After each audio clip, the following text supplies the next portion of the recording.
എനിക്ക് ഈ prestige group of ഇൻസ്റ്റിറ്റ്യൂഷന്റെ മറ്റൊരു ക്യാമ്പസിൽ പഠിക്കുന്ന ഒരു കുട്ടിയുടെ അമ്മ എനിക്ക് അയച്ചൊരു മെസ്സേജാണ്. എന്നോട് ഈ ചർച്ചയിൽ ഒന്ന് പറയണം എന്ന് പറഞ്ഞിട്ട്. ഈ ജബ്ബാർ ഹാജിയുടെ ഉടമസ്ഥയിലുള്ള കാസർഗോഡ് പൊയ്നാച്ചി കോളേജിലാണ് എൻ്റെ മകനും പഠിക്കുന്നത്.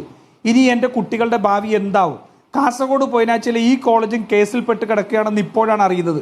അവിടുത്തെ അഫിലിയേഷൻ യൂണിവേഴ്സിറ്റി റദ്ദാക്കി എന്നാണ് അറിയുന്നത്. ഈ ട്രസ്റ്റിന്റെ പേരിൽ ഇത്രയൊക്കെ കേസുണ്ടായിട്ടും നീറ്റ് എക്സാം എഴുതി പാസ്സാക്കുന്ന കുട്ടികൾക്ക് ഈ കോളേജുകളിൽ എങ്ങനെ അഡ്മിഷൻ കിട്ടുന്നു എന്ന് ഗവൺമെന്റ് പരിശോധിക്കേണ്ടതുണ്ട്. കേരള എൻട്രൻസ് കമ്മീഷൻ ഇതിനെക്കുറിച്ച് ഒരറിവുമില്ല. കേരള യൂണിവേഴ്സിറ്റി ഓഫ് ഹെൽത്ത് സയൻസിൽ ഇതിൽ യാതൊരു ഉത്തരവാദിത്വവുമില്ല.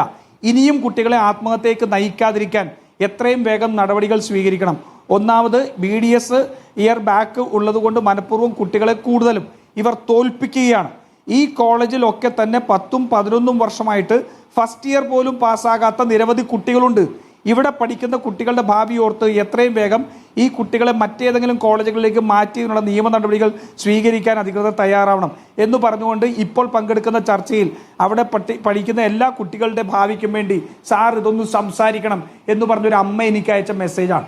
ഇത്രമാത്രം ഗുരുതരമായിട്ടുള്ള ക്രമക്കേടുകൾ നടത്തുന്ന ഈ സ്ഥാപനങ്ങൾക്ക് ആരാണ് സംരക്ഷണം കൊടുക്കുന്നത് എന്നുള്ളതാണ് ഏറ്റവും പ്രധാനപ്പെട്ട ചോദ്യം. ശരി, അതിൽ അന്വേഷണം നടത്തേണ്ടത് തന്നെയാണ്. ഇപ്പോൾ നേരത്തെ തന്നെ മെഡിക്കൽ കൗൺസിൽ അംഗീകാരം ഇവിടെ പല കോഴ്സുകൾക്കും റദ്ദാക്കിയപ്പോൾ അവിടുത്തെ വിദ്യാർത്ഥികളെ, അവിടെ നേരത്തെ തന്നെ അഡ്മിഷൻ നേടിയ വിദ്യാർത്ഥികളെ പല കോളേജുകളിലേക്ക് മാറ്റിയിരുന്നു. പക്ഷേ അവരുമായി ബന്ധപ്പെട്ട് അവർ അവിടെ അടച്ചിരുന്ന ഫീസ് അത് തിരിച്ചു നൽകിയിട്ടില്ല എന്നുള്ള വിവരം കൂടി ഇതിനകം പുറത്തു വരികയാണ്.